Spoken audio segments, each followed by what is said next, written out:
Alors, bienvenue à toutes et à tous. C'est pour ce deuxième rendez-vous des rencontres 7e art ici à l'EJMA. On a eu la chance de recevoir ce matin Alice Taglioni, qui nous a parlé de son aspect de musicienne, pianiste, et pas de sa carrière d'actrice, qui était vachement très intéressant. Et puis, ben voilà, comme depuis 8 ans maintenant, l'EJMA accueille des rencontres qui sont essentiellement axées autour de la musique de film, pas uniquement autour du cinéma. On a eu on a eu des compositeurs incroyables, Alexandre Desplat, Gabriel Yared.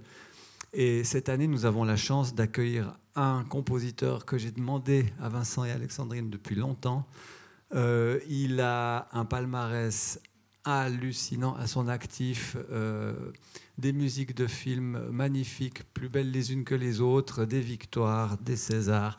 Merci de faire un tonnerre d'applaudissements pour Eric Serra. Merci beaucoup.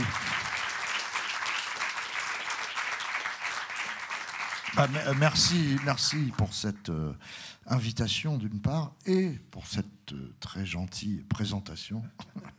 Merci beaucoup. C'est vrai que comme je lui disais juste avant, parfois quand on est amené à faire des modérations comme ça, à avoir des invités, c'est toujours très intéressant, mais des fois on connaît mieux que d'autres. Or là, Eric Serra, je l'écoute depuis que je suis gamin.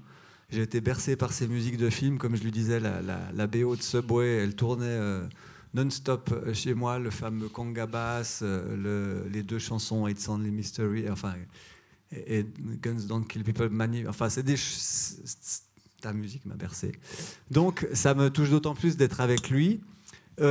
Aujourd'hui, je suis sûr que vous avez plein de questions à lui poser. Évidemment, quelqu'un comme lui, on a des questions à lui poser. Donc, je vais quand même, moi, lui en poser quelques-unes, mais vous aurez assez rapidement la possibilité de savoir tout. Je ne sais pas, mais en tout cas, beaucoup de choses que vous ne savez pas encore à son sujet. Donc, Eric Serra, la musique, juste en quelques mots, comment tu arrives à la musique ? Ton parcours. En fait, je me souviens même pas avoir démarré la musique parce que j'ai démarré tellement jeune que c'est au-delà de mes souvenirs. J'ai démarré par la guitare à l'âge de 5 ans et je me souviens vraiment pas avoir démarré, quoi. C'est-à-dire que j'ai l'impression d'avoir fait de la musique depuis que je suis né. Et au départ, mon père était chansonnier. Alors, je ne sais pas si vous savez ce que c'est, chansonnier. Les plus jeunes ne savent peut-être pas, parce que c'est un métier qui n'existe plus, en fait. Mais c'est des gens, en gros, qui racontaient des conneries. C'était les humoristes, voilà, et qui s'accompagnaient en chantant, quoi, en général. Et mon père, donc, était comme ça, et il s'accompagnait à la guitare. Donc, à la maison, en fait, il jouait de la guitare classique. Et il m'a offert ma première guitare quand j'avais 5 ans, qui était une petite guitare classique d'études pour enfants.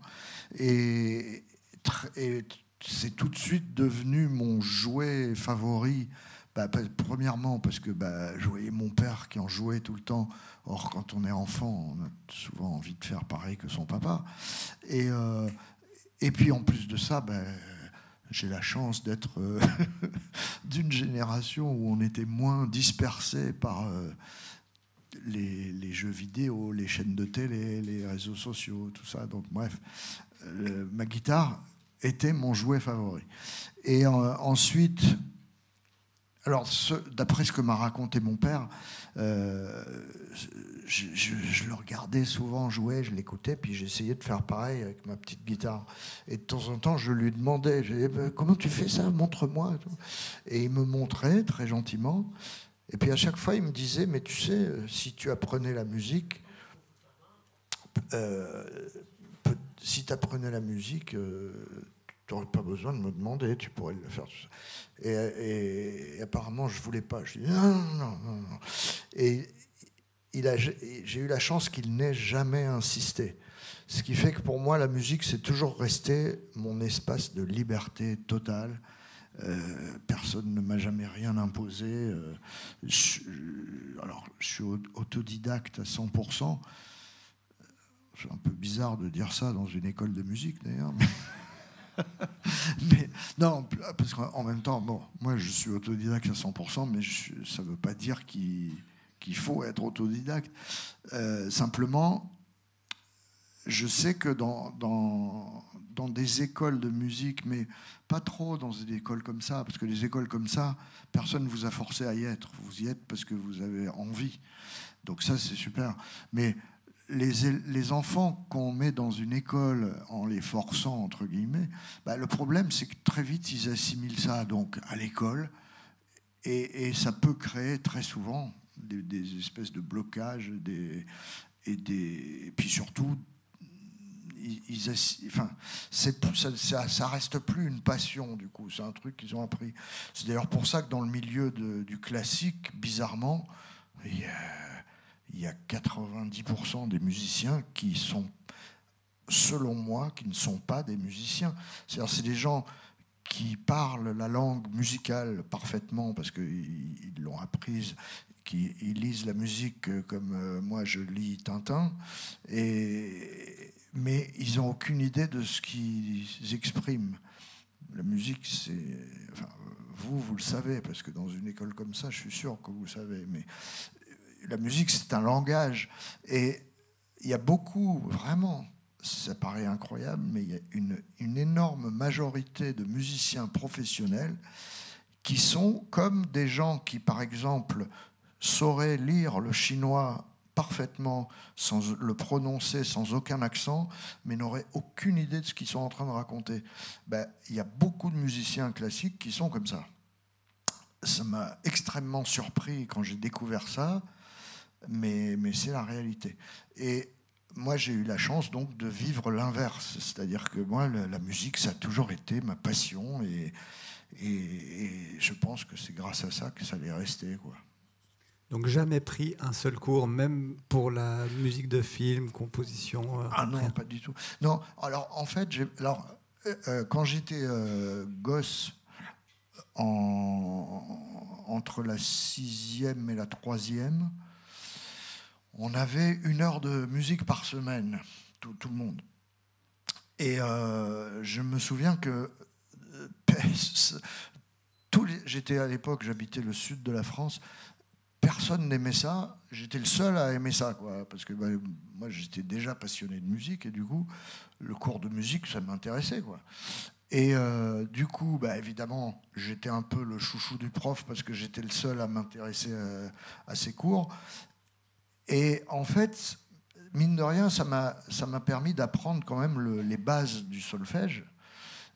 Or, une fois qu'on connaît ces bases qui sont quand même ultra simples, c'est-à-dire de savoir sur une portée ce que veulent dire ces petits points noirs, là, et puis la valeur rythmique de chaque note, une fois qu'on a compris ça, ce qui est quand même assez basique, on a ce qu'il faut pour continuer à apprendre tout seul.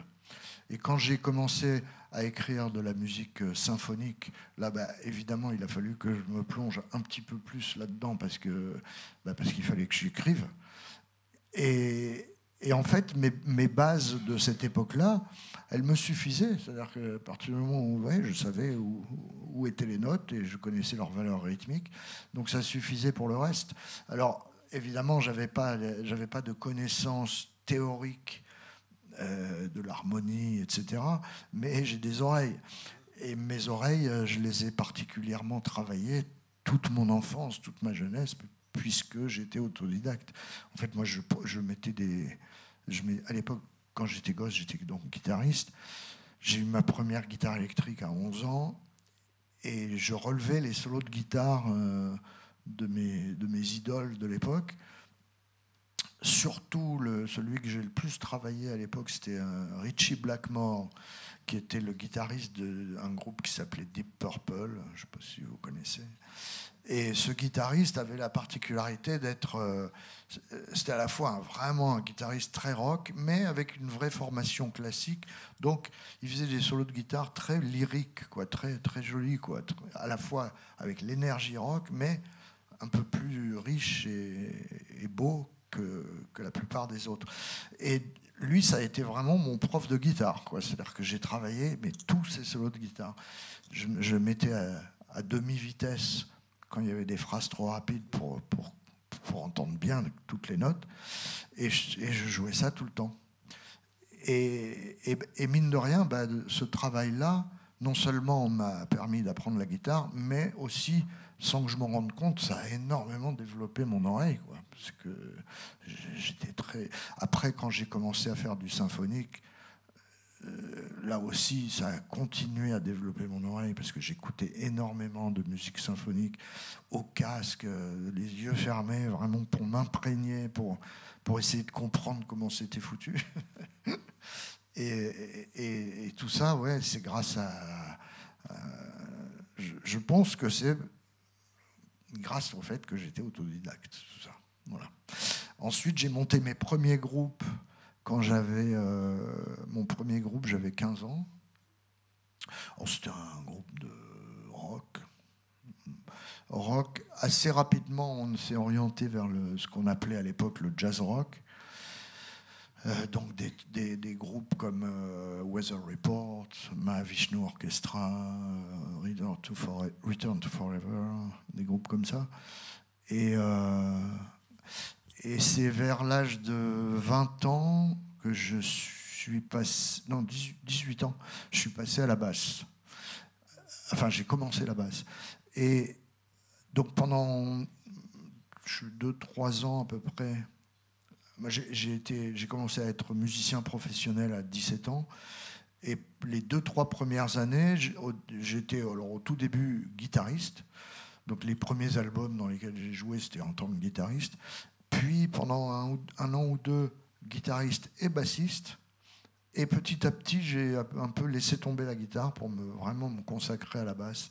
Du coup, maintenant, je joue toujours de la guitare, évidemment, dans mes albums, donc dans mes musiques de film ou dans mes albums solo. J'en ai fait que un, mais il y a un deuxième qui est presque fini. Et là, je joue aussi la guitare, évidemment, mais celui finalement avec lequel j'ai le plus travaillé et pour lequel j'ai été le plus connu en tant qu'instrumentiste, c'est la basse. Voilà. Et puis du coup, la musique de film. Alors, comment la musique de film, ça, c'est arrivé totalement par hasard. Moi, j'avais jamais pensé faire de la musique de film, ni même eu envie. En fait, j'étais tout simplement, au départ, moi, j'étais vraiment instrumentiste.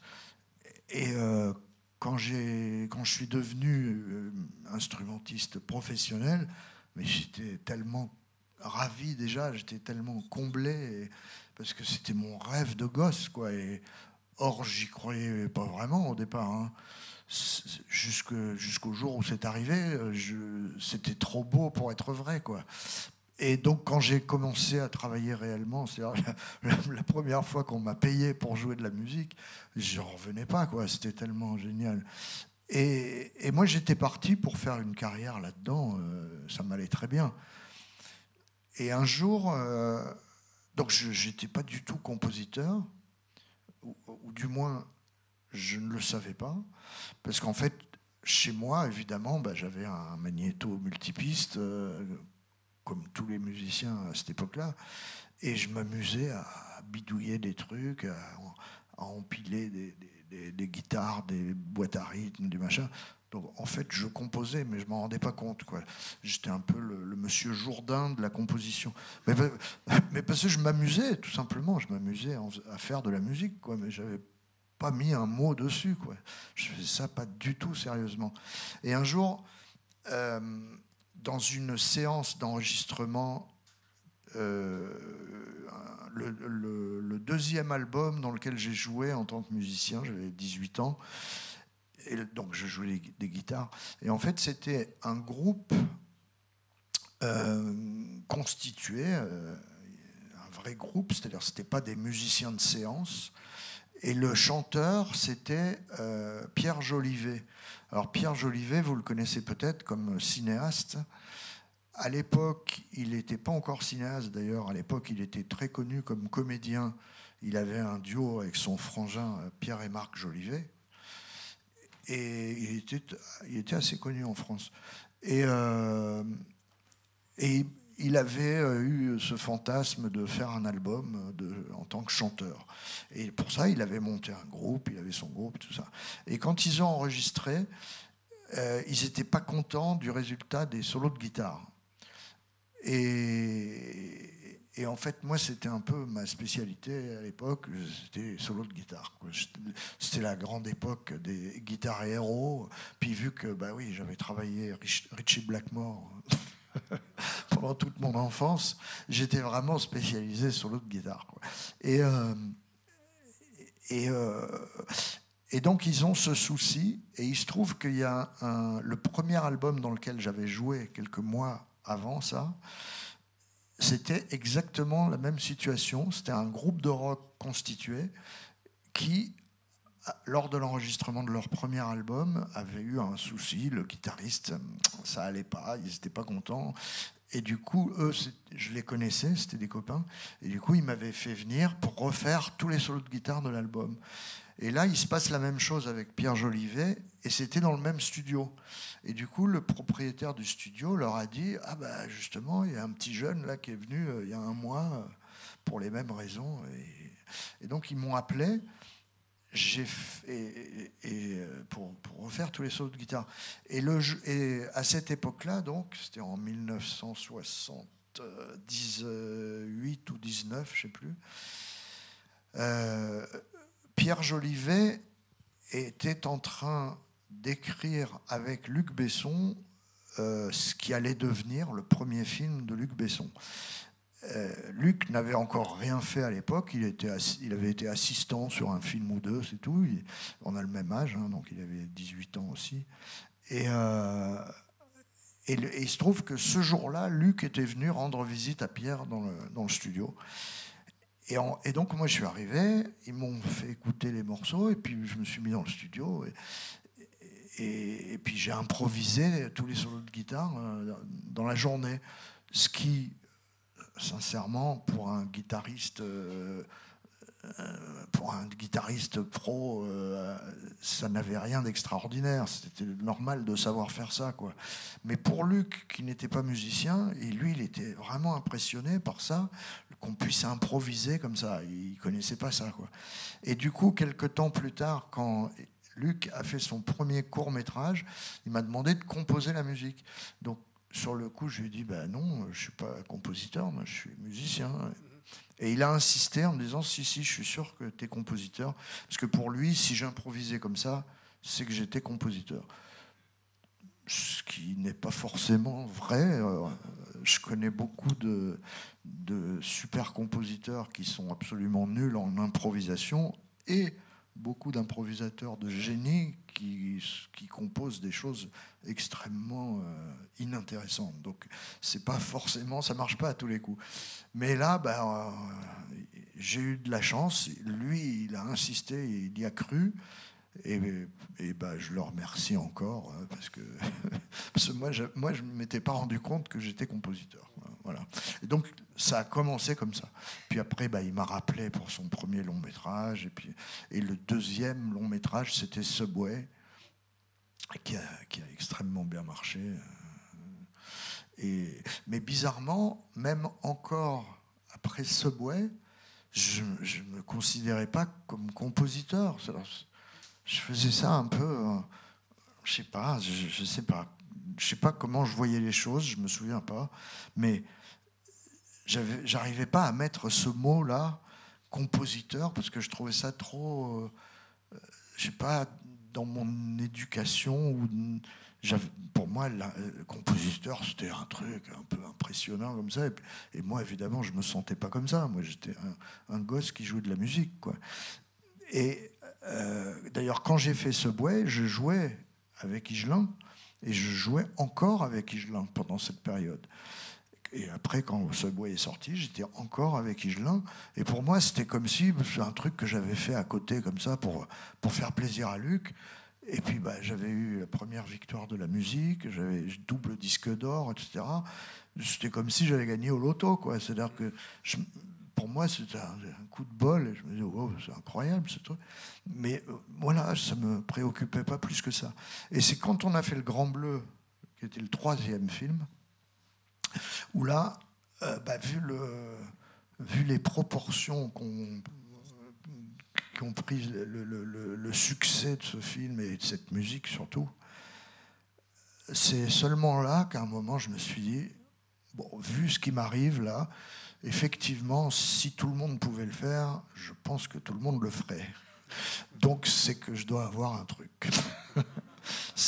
Mais vraiment, sincèrement, quoi, c'est seulement à partir de ce moment-là que je me suis dit, bon, bah ouais, je dois être compositeur. C'est très bizarre. Je suis un peu bête.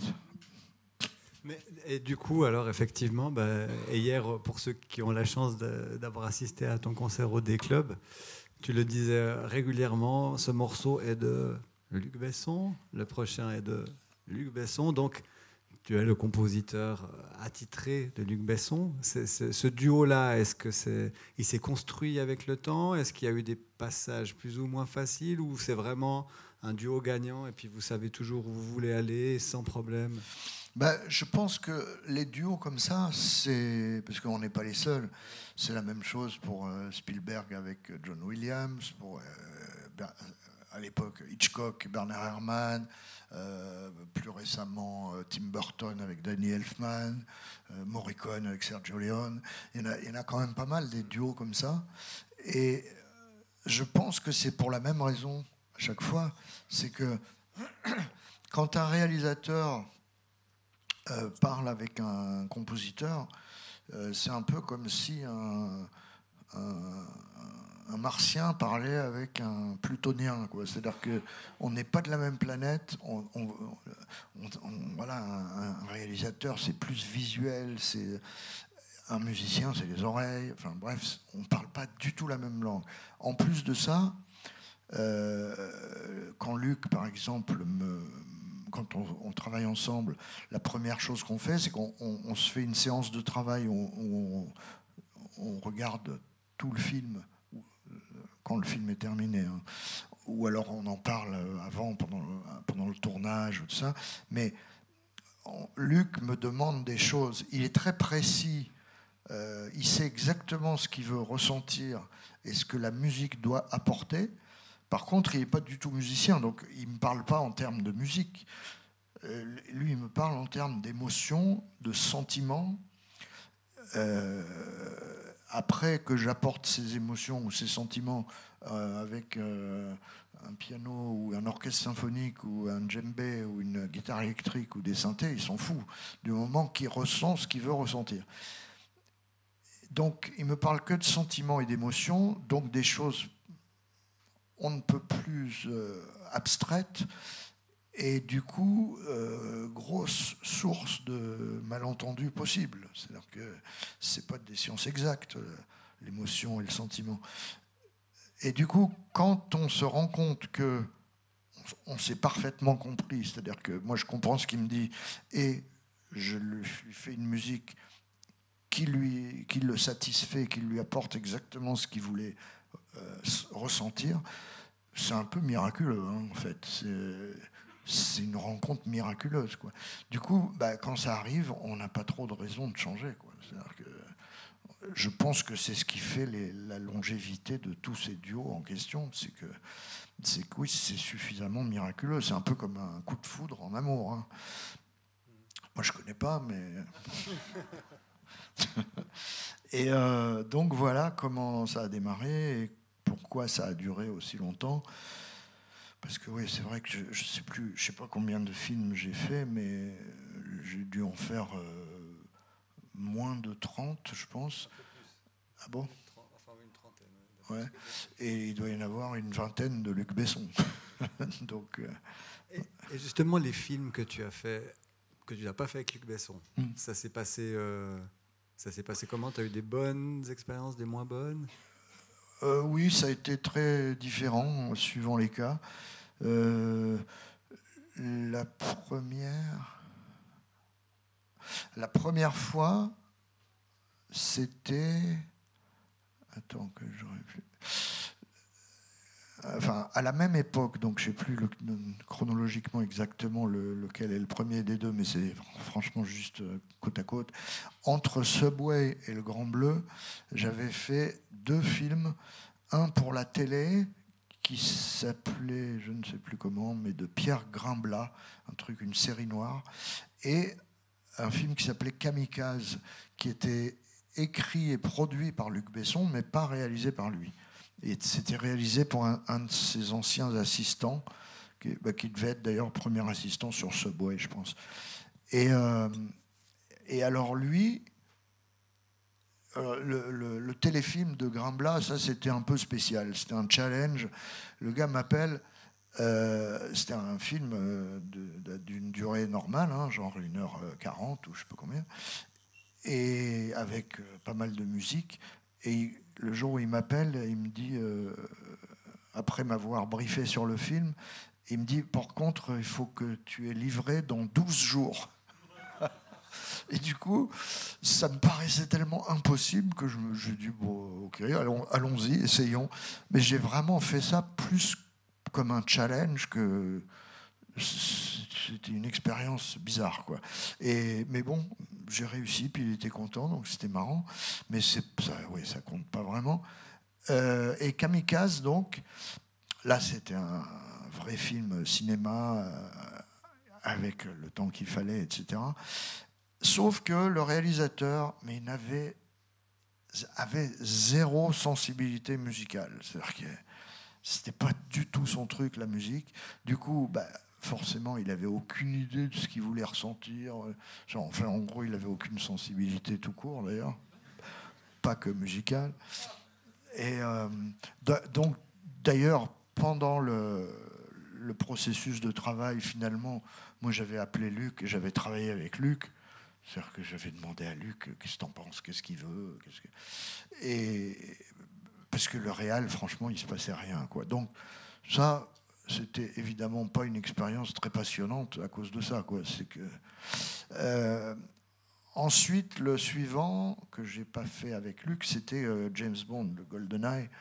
Et alors là aussi, c'était une expérience bizarre parce que, alors évidemment, moi, on m'appelle pour faire un James Bond.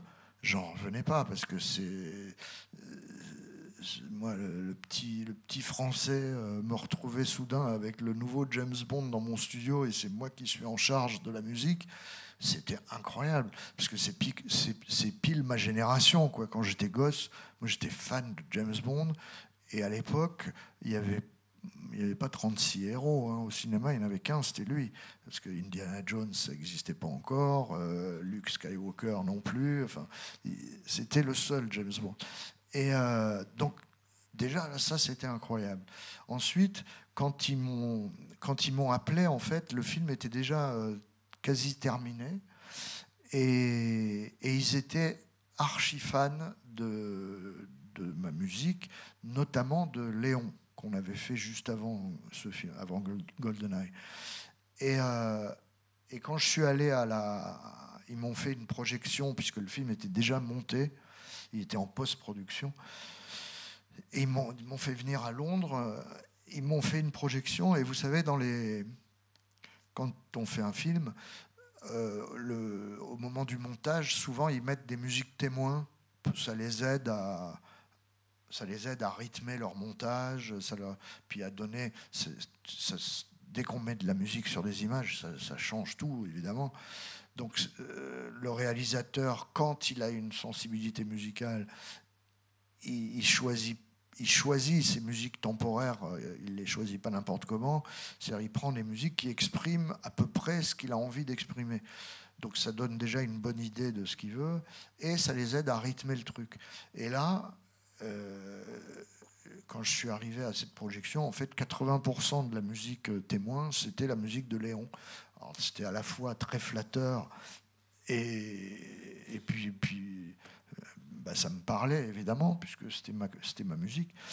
Mais alors, par contre, ils étaient tellement fans que il me donnait aucune instruction.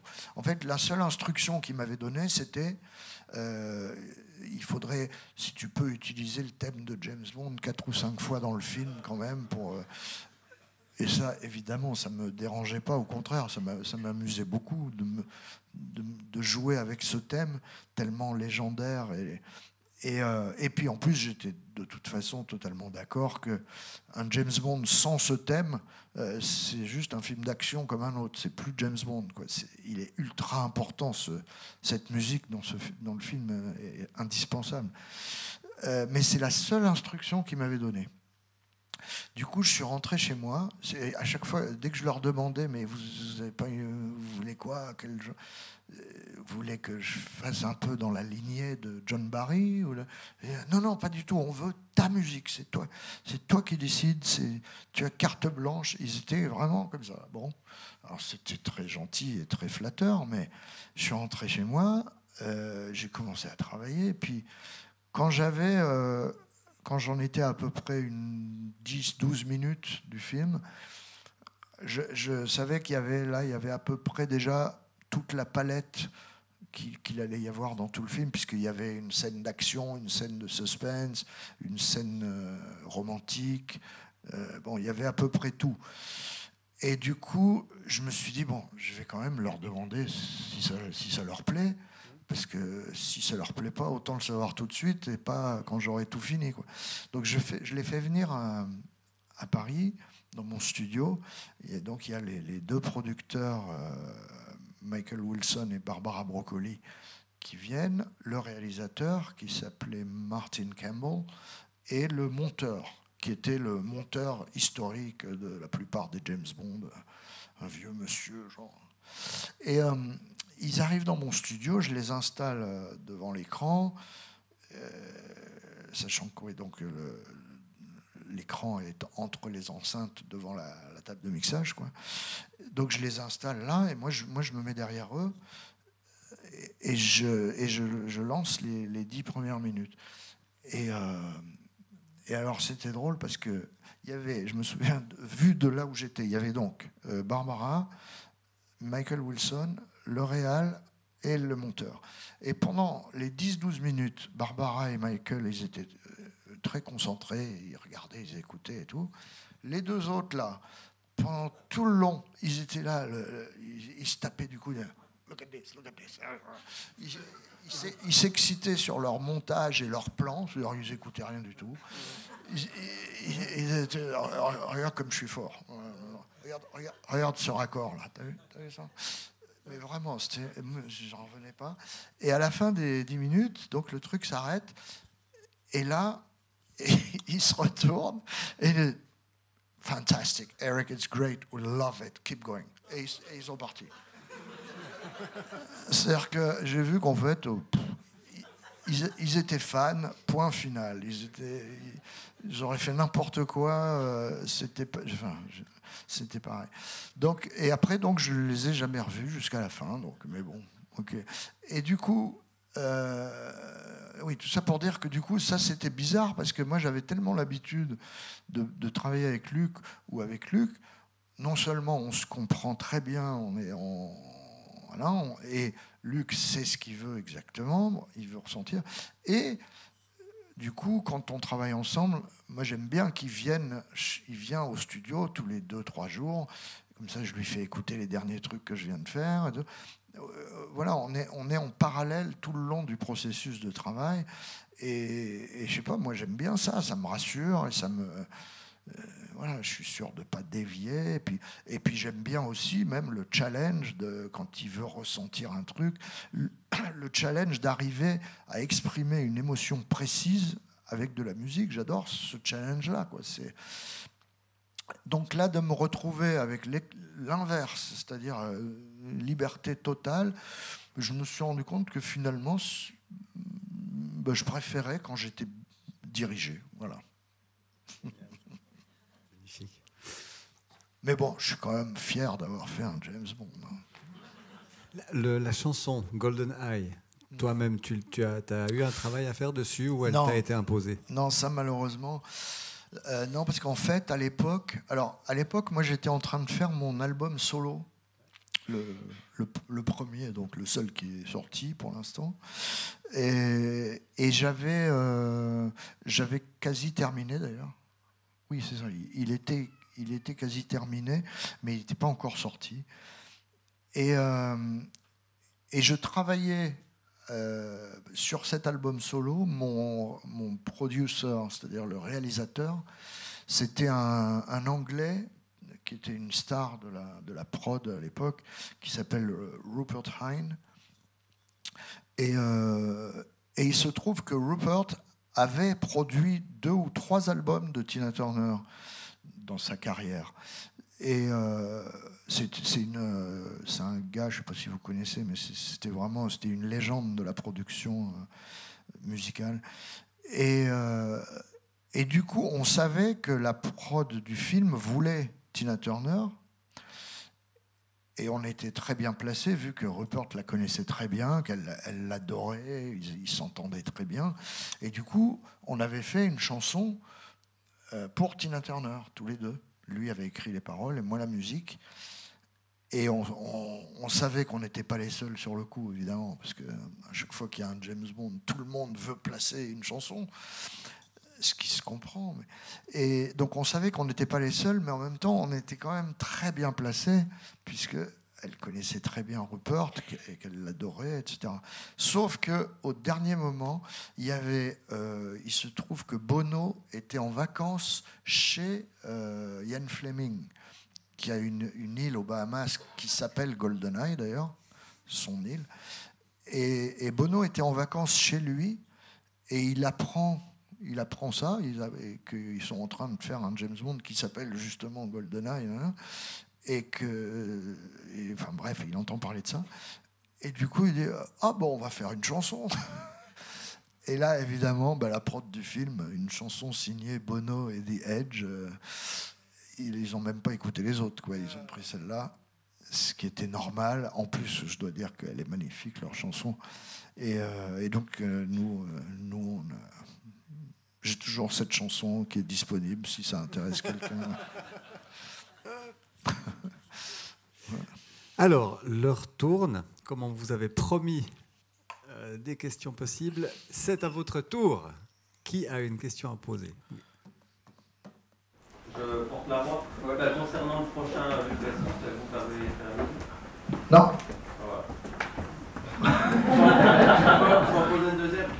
Pour Subway, vous étiez à la fois derrière, devant la caméra, puis pour la musique, juste comment ça s'est passé, quoi. Ça c'est une idée de Luc, évidemment. C'est lui qui m'a demandé, comme il y avait une histoire de groupe dans ce film, ça lui avait paru logique qu'à l'intérieur du groupe, il y ait quand même quelques vrais musiciens, et dont moi, puisque j'étais le compositeur de la musique du film, et que j'étais censé être le compositeur du groupe dans le film. Donc bref, en gros, je jouais mon propre rôle, quoi. Moi, j'étais pas du tout acteur, mais c'est Luc qui a voulu, et bon, j'ai dit, tant pis pour toi. Un peu comme la première fois qu'il m'a demandé de composer pour son premier court-métrage. Du coup, comment ça s'est passé? C'était rigolo, mais moi j'étais gosse, hein. Donc je faisais ça pour lui faire plaisir, je me rendais compte de rien, ça nous amusait. On s'est rendu compte très vite quand même que c'était beaucoup moins fun que la musique de faire l'acteur, parce qu'on passe des heures à attendre. Quand on tourne dans un film, on passe 80% de son temps à attendre. Donc c'est pas très drôle en fait. Mais bon, c'était sympa quand même. Et non, ce qui est drôle, c'est qu'après, quand le film est sorti, un jour, je reçois un coup de fil de l'agent d'une dame qui s'appelait Marjorie Israël, qui était l'agent à l'époque de Adjani et Christophe Lambert. Et elle me convoque dans son bureau. Alors je me demandais ce qu'elle voulait. Et à l'époque, en France, c'était la star des agents de cinéma. Et elle me convoque dans son bureau et elle me dit, voilà, le film était sorti donc depuis quelques semaines et il marchait très, très bien. Elle me dit, voilà, j'ai plusieurs demandes pour toi en tant qu'acteur. Est-ce que tu veux que je te représente? Et moi, je lui dis, non. Je lui dis, non, mais je ne veux pas faire ça, moi. Et alors, elle en revenait pas parce que il y avait à peu près tous les jeunes, tous les wannabe acteurs et actrices en France qui voulaient être représentés par elle. Et là, elle me l'amène sur un plateau et je lui dis non. Donc elle comprenait pas bien. Et je lui dis, bah non, mais moi je suis pas acteur. J'ai fait ça avec Luc parce qu'il me l'a demandé. Et c'est vrai qu'à l'époque, je me serais pas du tout senti capable d'arriver sur un tournage avec un réalisateur que je connaissais pas. J'étais pas acteur, quoi. Or, j'étais très jeune encore. Et du coup, je me rendais pas compte. J'avais l'impression, moi, que c'était comme la musique. C'est-à-dire, on peut pas s'improviser musicien du jour au lendemain, quoi. Si vous n'avez pas travaillé votre instrument, vous savez pas jouer, point. Et moi, je pensais que c'était la même chose, acteur. Je me disais, il faut avoir appris, quoi.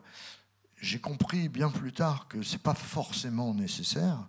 Il y a des acteurs ou des actrices qui font ça naturellement, quoi.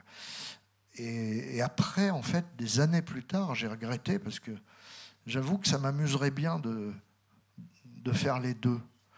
Ne serait-ce que pour changer de monde de temps en temps, parce que c'est pas du tout le même monde, la musique et le cinéma. Et changer de monde, j'envie beaucoup, par exemple, même si je ne suis pas forcément fan, mais j'envie beaucoup, par exemple, Patrick Bruel. Je trouve ça génial. Le gars, il fait ses albums, et puis de temps en temps, pendant 6 mois ou 1 an, il fait un film, et il joue dans un film, et puis après, il revient à la musique, il fait une tournée.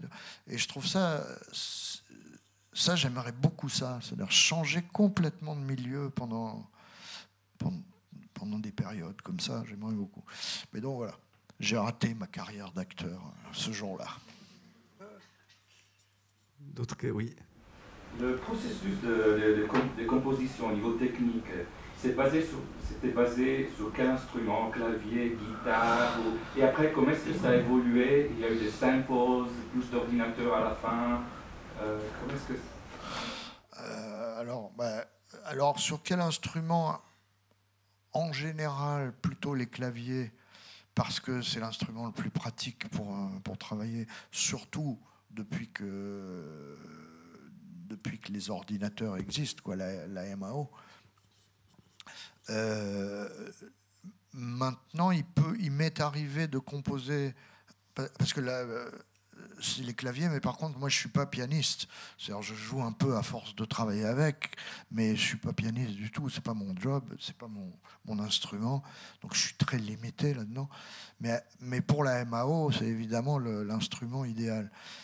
La seule fois où j'ai composé avec une guitare, c'était quand j'ai fait la musique d'un film qui s'appelait Bandidas, avec Penélope Cruz et Salma Hayek, parce que c'était un film, c'était un genre de western, donc je voulais faire une musique un peu hispanisante, et que du coup, hispanisant, c'était plus logique de faire ça à la guitare, et étant guitariste au départ, c'était quand même plus pratique pour moi, puis ça m'amusait beaucoup de faire ça du coup à la guitare, mais la plupart du temps, c'est quand même les claviers plutôt. Ouais. L'informatique, c'est une passion aussi. Oui, alors moi je suis de cette génération qui a vu ça naître. Les tout premiers films que j'ai fait, ça n'existait pas encore. Donc le dernier combat, qui est le premier film que j'ai fait, j'ai composé ça, je ne sais plus comment d'ailleurs. Je faisais mes petites maquettes à la maison avec un magnétophone, une guitare, une basse. Il y avait déjà des boîtes à rythme à l'époque quand même. Et donc j'ai composé ça comme je pouvais, quoi, en bidouillant. Après, au moment de Subway, entre le dernier combat et Subway, c'est à cette époque-là qu'on sont apparus les tout premiers ordinateurs personnels, comme on a appelé ça à l'époque. Et moi, j'ai toujours été passionné de science-fiction et plutôt mathématiques. À l'école, par exemple, j'étais très bon en maths, naturellement, quoi, j'avais cette chance. Et du coup, l'informatique, bon, c'était... Enfin, oui, c'est plus mathématique que littéraire. Et quand les tout premiers ordinateurs personnels sont sortis, j'ai été un des premiers, évidemment, à en acheter un, mais comme un jouet, quoi. C'est-à-dire que, parce que je trouvais ça incroyable, quoi. C'était un jouet de science-fiction. À l'époque, c'était hallucinant, les premiers ordinateurs. Mais par contre, pour ceux qui n'ont pas connu cette époque, quand on allumait l'ordinateur, il ne se passait rien. Il y avait un petit tiret vert sur fond noir, et c'était genre, bon, alors, qu'est-ce que tu veux, quoi. Et là, il fallait taper du code, parce qu'il n'y avait pas de système intégré, quoi. Donc, il fallait taper du code. Même pour afficher une couleur, il fallait taper une ligne de code. Et moi, je me suis lancé là-dedans, mais comme ça, par jeu, ça m'amusait. Et j'avais même... parce qu'il faut dire, j'étais champion du monde de Pac-Man à l'époque. Non, je plaisante, mais je jouais très bien au Pac-Man, j'adorais ça. Et c'était la grande époque du Pac-Man. Et j'avais réussi à programmer sur cet ordinateur tout un circuit de Pac-Man. Alors, je n'avais pas terminé tout le jeu, hein, évidemment, mais j'avais quand même programmé tout le circuit, les petits machins qui bougent, là. Hein. Donc, bref, je m'étais vraiment plongé là-dedans assez sérieusement.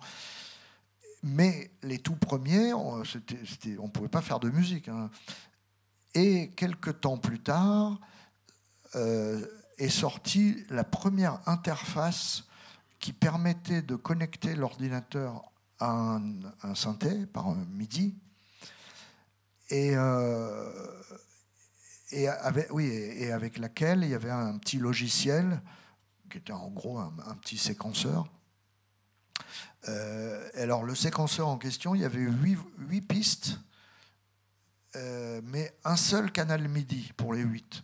C'était le même canal MIDI pour les 8 pistes. Donc c'est quand même très limité. Et il y avait aussi sur cette interface une sortie qu'ils appelaient la sortie synchro, qui permettait de piloter une boîte à rythme. Là, c'était pas par du MIDI, c'était par je sais plus quoi. Et du coup, moi, j'étais évidemment un des tout premiers à acheter ça, parce que c'est incroyable. Ça y est, on pouvait connecter un ordinateur. Et oui, et d'ailleurs, à cette occasion, j'avais acheté un nouvel ordinateur, un Apple, un des tout premiers Apple, qui s'appelait l'Apple IIe, je crois, à l'époque, celui que j'avais acheté. Et ça permettait donc de connecter tous ces trucs-là. Et j'ai fait toutes les maquettes de Subway avec ça. Parce que ça m'amusait tellement, je trouvais ça tellement fascinant. Là, je me souviendrai toujours, les premières fois, quand vous jouez un truc sur le synthé, et ensuite, l'ordinateur vous rejoue exactement ce que vous venez de faire, c'était magique à l'époque. Aujourd'hui, ça paraît ridicule, mais à l'époque, c'était incroyable, quoi. C'était de la magie. Et donc, j'avais fait toutes les maquettes de Subway avec ça. Et ensuite, évidemment, j'étais allé en studio et là, j'avais tout réenregistré en jouant. Mais néanmoins, j'avais commencé à me servir d'un ordi pour faire de la musique. Et ensuite, quand on est arrivé au Grand Bleu, entre-temps, là, ça avait énormément évolué. Et là, par contre, il y avait déjà des logiciels très sérieux, notamment celui avec lequel j'ai fait le Grand Bleu, qui s'appelait Performer, de chez Motu. Et à l'époque, le Grand Bleu, c'était Performer version 2, ou 1.2 peut-être, d'ailleurs. Enfin, moi, j'ai travaillé avec Performer depuis que ça existait. Et là, ça permettait par contre de faire réellement du travail pro, puisque le logiciel en question, il y avait un nombre de pistes illimité, avec plein de canaux MIDI, plusieurs câbles MIDI même, donc il y avait, avec une interface qui s'appelait la MIDI Timepiece, ça permettait d'avoir en tout 128 canaux MIDI, enfin bref, là c'était sérieux, quoi. Et d'ailleurs, j'ai fait tout le Grand Bleu avec ça. Et ensuite, j'ai travaillé pendant des années avec Performer, qui est devenu, dans les années 90, qui est devenu Digital Performer. Donc, ils ont intégré l'enregistrement audio dans le logiciel, parce qu'à l'époque, sinon, c'était que du MIDI. Et ensuite, je suis passé à Pro Tools, quelques années plus tard. Et depuis, je travaille toujours, encore aujourd'hui, avec Pro Tools. Voilà.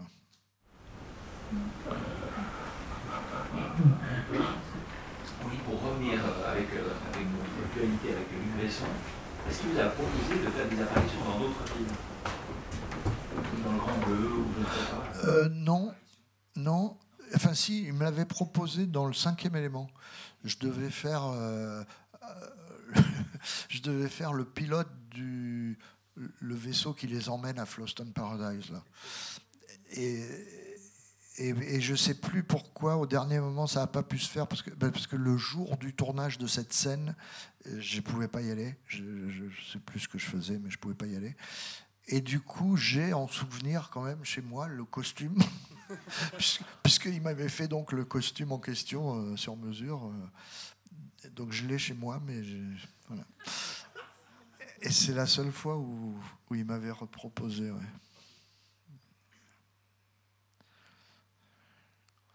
D'autres questions? On va essayer. Moi, il y en a une de ces bandes-sons qui m'a aussi beaucoup interpellé, parce qu'en fait, je vous avais entendu toujours sur un registre très électronique. Donc, quand je suis allé voir Arthur, ça m'avait beaucoup interpellé la musique. Comment a été le processus de composition, puisque maintenant on passe de l'électronique au piano? Ouais.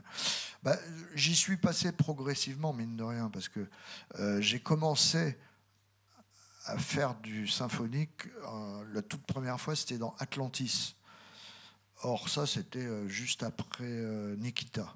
Donc, c'était en 91, si mes souvenirs sont bons.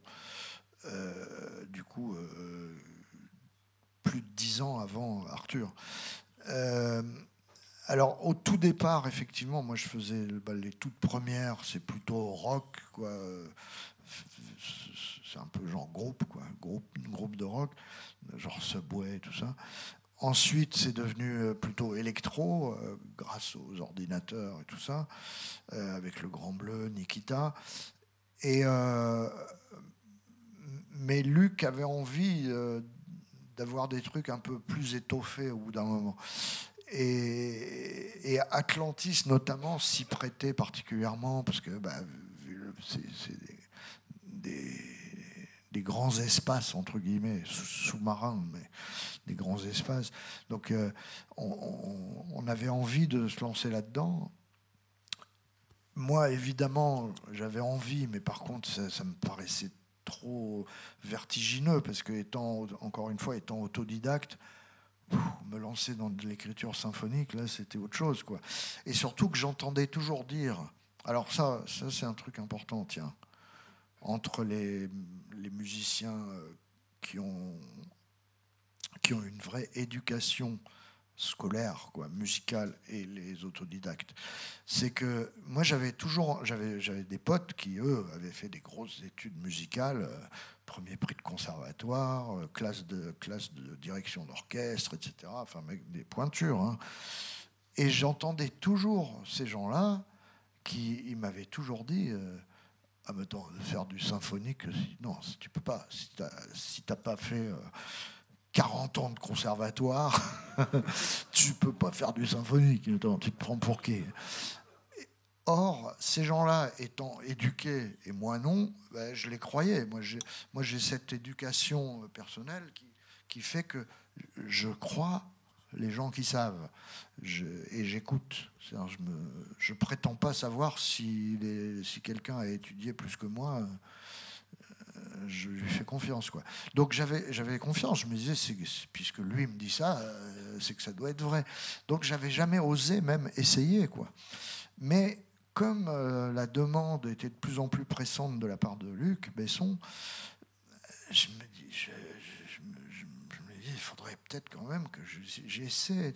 Et en fait, en tout premier, je me suis mis à écouter beaucoup de musique classique. Et je me suis spécialisé assez rapidement dans ceux que je préférais. Et c'était mes idoles dans le classique. Alors, numéro 1, c'est Stravinsky. Et Ravel, Debussy, Bartók. Voilà. C'est mes 4 préférés. Et j'ai énormément écouté ces gens-là, mais assidûment. C'est-à-dire que, en fait, oui, je suis autodidacte, mais j'ai bossé, quoi. C'est-à-dire que j'ai finalement bossé peut-être beaucoup plus que certains qui ont été dans des écoles. Parce qu'il y a eu toute une période qui a duré, je sais pas, 2 ou 3 ans, où j'étais chez moi au casque, les yeux fermés, et j'écoutais, mais pendant 2 heures, des œuvres classiques comme ça, que j'avais choisies, sélectionnées. Donc en fait, je me concentrais sur... c'est simple, il y avait Stravinsky, j'écoutais presque exclusivement Petrouchka et L'Oiseau de Feu, Ravel, Daphnis et Chloé, Debussy, Prélude à l'après-midi d'un faune, et Bartók, c'était musique pour cordes, percussions et célesta. Et donc en fait, j'écoutais tous les jours les mêmes morceaux, pendant 2 heures, au casque, les yeux fermés, pour essayer de comprendre comment c'était foutu, quoi. Quand vous faites ça pendant 2 ou 3 ans, tous les jours, mine de rien, ça apprend beaucoup de choses, hein. Au bout d'un moment, d'ailleurs, je m'étais acheté les scores d'orchestre de ces œuvres-là pour essayer de comprendre. Alors là, ça se compliquait parce que vu que je lis extrêmement mal, je me paumais tout le temps, quoi. Donc quand j'entendais un passage qui me plaisait particulièrement et que je voulais comprendre comment c'était écrit, c'est-à-dire qu'est-ce qui créait cette couleur-là, c'était horrible parce que je ne pouvais pas le trouver dans le score. J'étais obligé de repartir du début du morceau pour suivre. Au moment où ça arrivait, je me disais, ah, donc c'est là.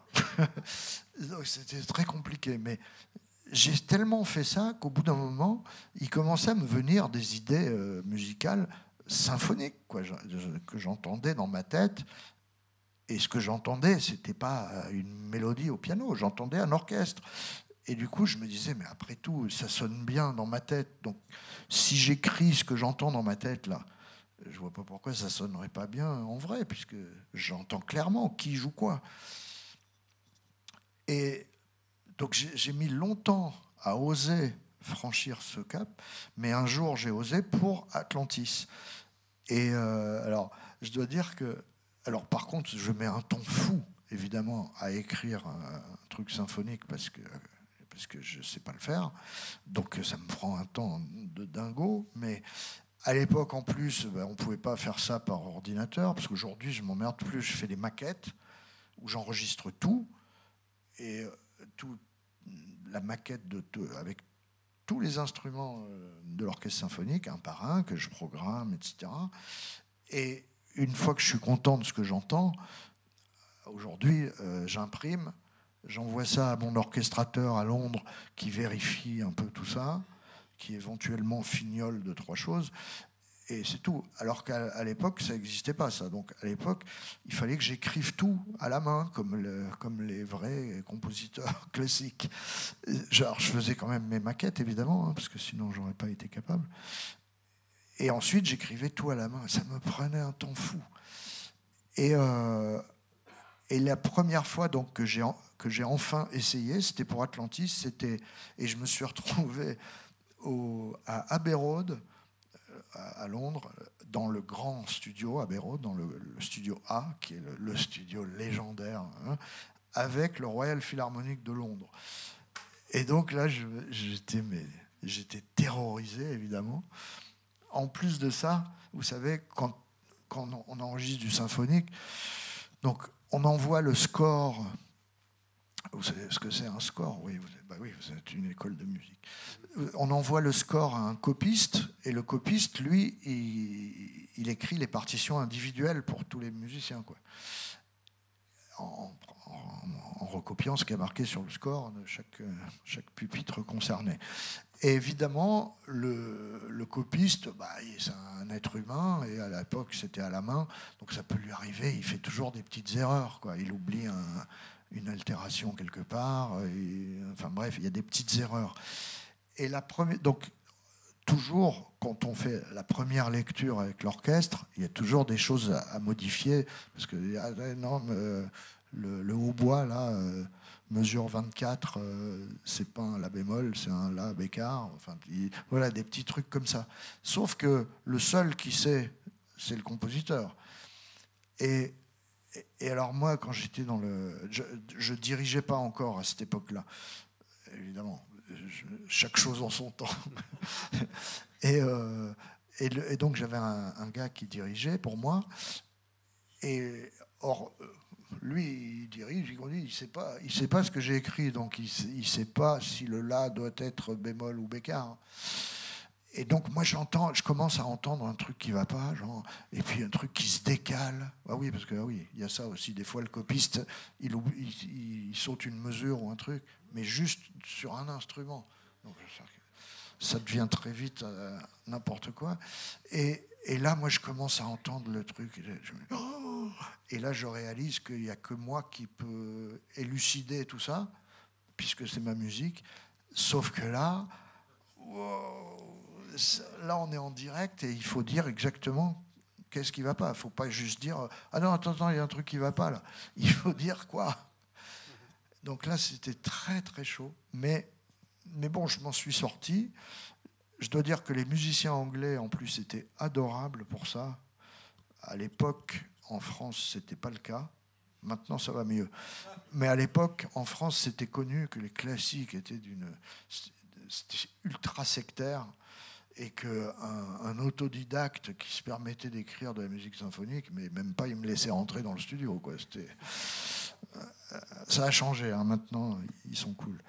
À l'époque, à Londres, c'était pas le cas. À Londres, ils s'en foutaient. Tu pouvais arriver tout en cuir, avec les lunettes noires, machin, les cheveux jusque-là. Ils écoutaient, et si c'était bien, ils étaient respectueux. Donc ça, c'était super. Et ça, c'était ma première expérience symphonique. Alors, et après, à chaque fois, à chaque expérience symphonique, j'ai appris des nouvelles choses, évidemment. J'ai appris, oui, parce que je voyais dans ce que j'avais fait ce qui était bien, ce qui était particulièrement réussi, ce qui était moyennement réussi, etc. Puis du coup, la fois suivante, je mettais à profit ce que je venais d'apprendre, quoi. Et c'est comme ça que petit à petit, parce qu'à partir de là, en fait, j'ai toujours fait pratiquement toujours, il y avait du symphonique dans ce que je faisais. C'était mélangé au reste, mais après Atlantis, c'était quoi? Après Atlantis, c'était Léon, il y a beaucoup de symphonique. Après, c'était GoldenEye, il y a beaucoup de symphonique. Après, le 5e élément, enfin bref. Après, il y a eu Jeanne d'Arc, qui était déjà presque 100% symphonique. Il y a eu quoi après, je ne sais plus. Et bref, quand Arthur et les Minimoys est arrivé, oui, c'était pas ma première expérience symphonique. C'est-à-dire là, je commençais déjà à maîtriser, entre guillemets. Je savais ce que je faisais, quoi. Mais c'est vrai que c'était mon plus gros score symphonique, ouais. Il était conçu différemment, quoi. Magnifique. Eh bien, l'heure tourne. On arrive au bout de cette... Je parle trop, hein. Non, Désolé. mais on pourrait rester 2 heures de plus à t'écouter avec toutes ces histoires et ces anecdotes et finalement ces leçons. Moi, ce que je retiens beaucoup en tant effectivement que directeur d'une école de jazz, et je pense que l'autodidaxie est quelque chose de très important. Alors on a régulièrement des élèves autodidactes, des musiciens ou musiciennes autodidactes qui viennent juste pour apprendre 1 ou 2 trucs comme ça, mais il faut conserver l'autodidaxie, je pense, parce que ça donne une liberté qui n'est pas tout le temps facile à assumer, hein. Comme tu le disais, des fois, la première fois que tu as voulu écrire pour du symphonique, j'ai pas le droit, j'ai pas fait tout ça. Ouais, oui, puis il y a des fois où... c'est marrant d'ailleurs, parce qu'il y a un journaliste qui m'a posé cette question hier. Il m'a demandé si des fois je regrettais d'être autodidacte. Et évidemment que oui, ça m'arrive dans certaines situations précises, notamment oui, quand je dois écrire un score et que je mets 3 semaines à l'écrire, alors que si j'avais appris, ça me prendrait 24 heures. Là, dans ces moments-là, je regrette de ne pas avoir fait d'études. Mais je suis conscient aussi que ce manque de connaissances théoriques a probablement, enfin oui, c'est certain, contribué à à mon style, quoi, c'est-à-dire à ma personnalité musicale, parce que oui, je connais rien, donc je fais comme je le sens et comme je l'entends, et je sais qu'il y a des fois je fais des choses qui sont pas académiques, mais je m'en fous à partir du moment où je trouve que ça sonne bien et puis que les gens aussi, c'est ça l'essentiel. Donc c'est vrai que je suis pas formaté du coup par un... Ça c'est le bon côté de l'autodidacte. Mais donc ouais, il y a du pour et du contre, quoi. J'ai jamais su par exemple quoi conseiller, parce qu'on me demande souvent des gens pour leurs enfants, genre me demandent un conseil pour leurs enfants par rapport à la musique, et je sais jamais, j'en sais rien, parce que il y a des gens à qui ça va très bien les cours, et d'autres pas du tout. Jimi Hendrix, il n'a jamais pris un cours de musique de sa vie, ça ne l'a pas empêché de révolutionner la guitare, mais inversement, Pierre Boulez, il a pris beaucoup de cours de musique dans sa vie, et c'était mon chef d'orchestre préféré. Donc il n'y a pas de règle, ça dépend de chacun. Oui. Pourquoi? Parce que vous avez parlé de votre deuxième album. Est-ce que vous pouvez nous dire un petit peu quelle était la démarche, depuis quand vous travaillez dessus, et qu'est-ce que vous avez eu envie de transmettre? Alors, ce deuxième album, qui donc normalement sort à la fin de l'année, septembre-octobre, c'est un album concept un peu à l'ancienne, c'est un peu mon Dark Side of the Moon à moi. Donc c'est un mélange, comme Dark Side of the Moon, un mélange d'instrumentaux et de chansons, dont le thème est l'aventure humaine des astronautes. Et en fait, moi je suis passionné de ça depuis que je suis gosse. Comme je suis passionné de science-fiction, je suis passionné de l'espace, quoi. Évidemment, ça me fascine. Moi, je suis de la génération qui a vu le premier homme marcher sur la Lune. Et ça m'a vraiment toujours fasciné. D'ailleurs, même quand j'étais gosse, je me souviens des dossiers d'orientation scolaire, j'avais vu marqué cosmonaute. et j'avais coché ça, moi. Parce que Rockstar, c'était pas marqué. Du coup, j'avais coché cosmonaute, puisqu'en plus, comme j'étais bon en maths, c'était plutôt... Et j'ai eu la chance d'en rencontrer plusieurs, d'astronautes. Et ça me fascine tellement qu'un jour, où j'étais en contact avec Thomas Pesquet, je me suis dit, mais au fait, pourquoi je ne fais pas un album là-dessus, puisque ça me passionne tellement. Et donc, j'ai commencé à... Alors déjà, j'en ai beaucoup parlé avec Thomas Pesquet. Ensuite, il m'a présenté le... Non, d'ailleurs, ça s'est fait dans l'autre sens. On m'a présenté le chef de la com de l'Agence spatiale européenne, qui est venu chez moi pour que je lui parle de ce projet. Et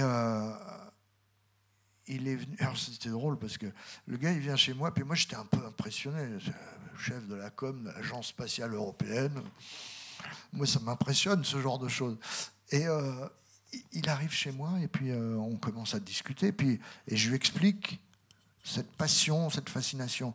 Et j'avais peur, au fond de moi, qu'il ne me croit pas, quoi. C'est-à-dire qu'il croit que c'était de l'opportunisme, et que en fait, je n'étais pas plus passionné. Donc, je ne savais pas quoi faire pour être sûr qu'il me croit, quoi. Et puis, mais bon, ça se passe plutôt bien, le rendez-vous, tout, ça se passe très très bien même.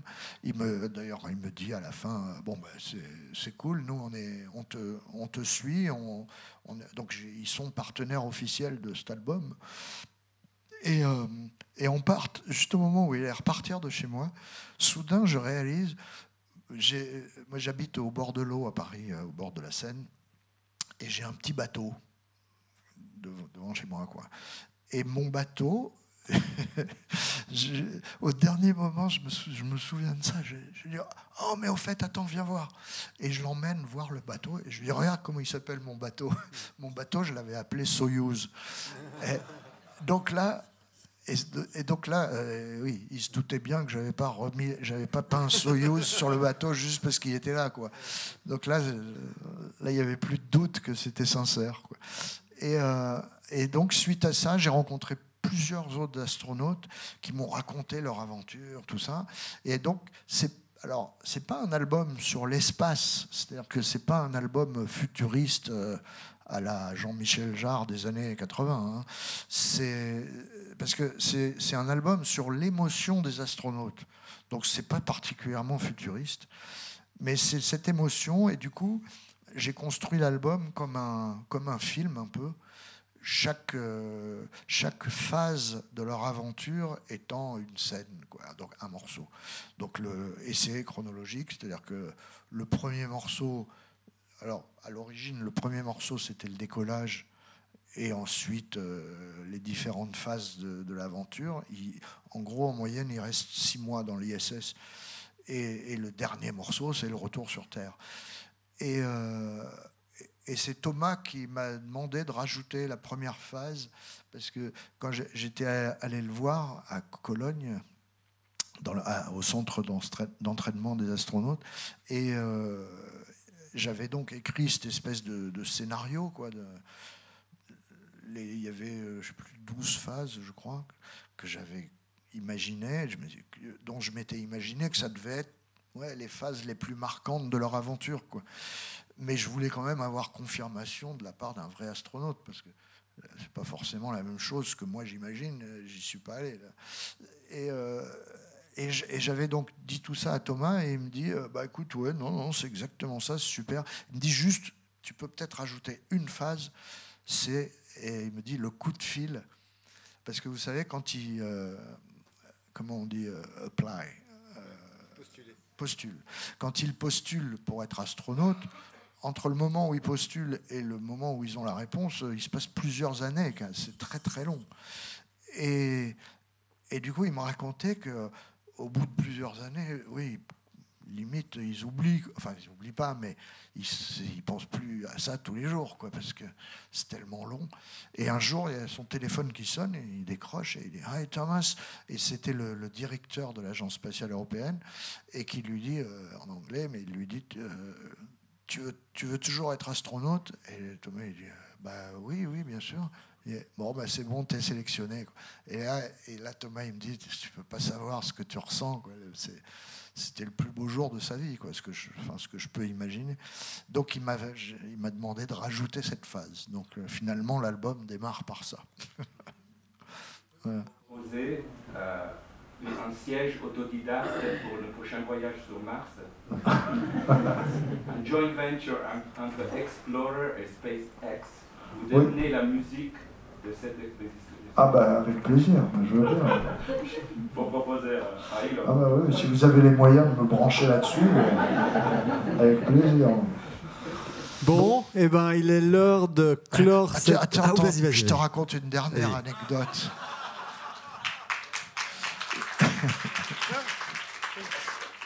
Non, une dernière, parce que celle-là, elle est belle. Le jour de... Parce que donc j'ai sympathisé pendant toute cette période-là, j'ai sympathisé avec plusieurs astronautes, dont un gars qui s'appelle Luca Parmitano, qui est l'équivalent de Thomas Pesquet en Italie, quoi. C'est l'astronaute italien de référence. Et lui, on a encore plus sympathisé qu'avec Thomas, parce qu'il est italien. Thomas, il est un peu square, quoi. Lucas est beaucoup plus italien, plus dans l'émotion et tout ça. Et donc, il est venu plusieurs fois chez moi au studio, il a rencontré mes enfants et tout. Et un jour, il m'avait dit, après son premier voyage dans l'ISS, parce qu'il a été 2 fois dans l'ISS, 2 fois 6 mois, comme Thomas d'ailleurs, et après son premier voyage dans l'ISS, c'est là que je l'ai rencontré, et il m'avait dit qu'il allait y retourner, et en rigolant, il m'avait dit je t'appellerai si tu veux. Et je lui ai dit sans déconner, et puis je lui ai dit là tu peux pas savoir mais je lui ai dit on peut être en contact et tout. Et il me dit oui bien sûr. Et en fait ils ont une liste, chaque astronaute qui va là-bas, il donne une liste alors je me souviens plus, c'est 30 ou 50 personnes, donc sa famille, ses amis proches, etc. C'est donc la liste de gens qui ont le droit d'être en contact avec lui pendant qu'il est dans l'ISS. Et donc, vous avez une adresse mail par laquelle vous pouvez communiquer avec lui. Et si vous êtes sur la liste, ça passe. Par contre, si je vous donne l'adresse mail et que vous n'êtes pas sur la liste, le mail il passe pas, évidemment. C'est filtré par la NASA, et la NASA est l'Agence spatiale européenne. Et Luca me dit tiens, c'est quand ton anniversaire? Et donc je lui donne ma date de naissance. Et je t'appellerai. Bon, ok, c'est sympa, mais c'était un peu une parole en l'air, quoi. Et quelques semaines avant qu'ils repartent dans l'ISS, je reçois un mail de la NASA me disant vous êtes sur la liste de Luca Parmitano. Alors déjà, j'étais impressionné. Je me dis waouh, il s'en est souvenu, il m'a mis sur sa liste. C'était super gentil, quoi. Tu vois. Et alors là, par contre, d'ailleurs, c'était rigolo parce que le mail de la NASA, c'est surréaliste parce qu'il vous dit déjà, vous recevez un mail de la NASA, la fille, la responsable de ça à la NASA, elle s'appelle, son prénom c'est Moon. Et c'est pas une blague. C'est une, je sais pas si elle est coréenne ou un truc comme ça. Elle s'appelle Moon, je sais plus quoi. Donc déjà, c'est drôle. Et puis là, elle vous donne des instructions, quoi. Elle vous dit, notamment. Alors vous avez le droit de faire ce que vous voulez, de lui envoyer des photos si vous voulez, de faire ça. Simplement, faites attention au virus. Et je trouvais ça incroyable que la NASA dise de faire attention au virus, parce que vu comment c'est filtré par eux, j'imagine qu'ils ont plus de moyens de vérifier que... Enfin bon, bref. Et bref, Luca part dans l'espace. Et en plus, cette fois-ci, il était commandant de bord de l'ISS. Et dès qu'il arrive, déjà, il m'envoie un mail avec des photos et tout. Donc là, c'était génial parce que je recevais des photos. Alors, c'est les mêmes photos que vous voyez à la télé et tout ça, mais sauf que là, c'était les photos qu'il avait fait lui pour moi. Donc c'était quand même waouh. Et un jour, pendant cette période, arrive mon anniversaire. En plus, c'était pas n'importe lequel, c'était mes 60 ans. Donc c'est un anniversaire important. Et on était au resto avec ma femme et mes 2 filles. Et en plus, on était dans un resto en hauteur, une espèce avec une super vue dans Paris, au bord de la Seine. Enfin, bref. Et moi, évidemment, j'y pensais à cette histoire qui m'avait dit qu'il m'appellerait pour mon année, mais j'y croyais pas. J'y croyais pas, mais quand même, il y avait peut-être une chance sur 1000, mais donc je pensais qu'à ça toute la journée, quoi. Et toute la journée, pas d'appel, rien du tout. Bon, et puis là, on était le soir, moment du dîner, donc il restait plus beaucoup de temps. Bon, donc en gros, j'y croyais plus vraiment, mais quand même, par acquis de conscience, je pose mes téléphones devant moi au resto, là, et puis je pose là, puis j'étais avec ma famille, en plus c'était mon anniv. Puis eux, ils s'en foutaient un peu, évidemment, que l'astronaute m'appelle. Il n'y a que moi que ça excitait. Mais bon, moi, j'avais quand même mes téléphones là, puis je regardais. Et à un moment, et alors ça, c'était génial, parce que le timing était idéal. On passe la commande du repas, etc. Et après avoir passé la commande, donc, qui est le moment justement où on attend, je vois un de mes téléphones qui sonne. Et je regarde et je vois marqué Houston. Et là, je dis non. Parce qu'évidemment, quand ils téléphonent, c'est relayé par, suivant où ils sont sur la planète, c'est relayé par la NASA ou l'ESA.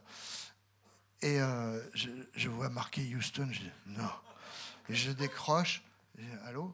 Et là, Eric, ciao, c'est Luca. Et là, j'ai halluciné. Le commandant de bord de l'ISS qui m'appelle pour me souhaiter bonne année. Et on est resté en plus, c'était pas 10 secondes, genre, bon allez, désolé, je suis occupé. Et on est resté un quart d'heure au téléphone, j'en revenais pas. Après, je lui ai passé mes filles, puisque comme il les avait déjà rencontrées, je sais, il faut quand même que tu leur dises bonjour, que demain à l'école, elles puissent dire oui, hier soir, j'ai parlé avec le commandant de l'ISS. et bref, et on a terminé le coup de fil. Et j'ai raccroché et j'avais les larmes aux yeux. En fait, j'étais en larmes même. Et une de mes filles, d'ailleurs, qui m'a dit « Mais papa, mais c'est dingue l'effet que ça te fait. » Je dis, mais attends, tu te rends pas compte? Je viens de parler avec un mec qui est dans l'espace. Enfin, pour moi, c'était incroyable, quoi. C'était le plus beau cadeau de ma vie. Voilà. Merci beaucoup, Eric Serra. Merci. Vous pouvez l'applaudir.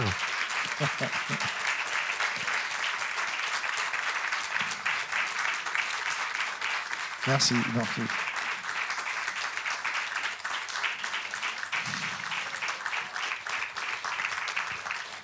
Oui, merci beaucoup, Eric, pour ce partage, pour tout ce que tu nous as raconté, transmis.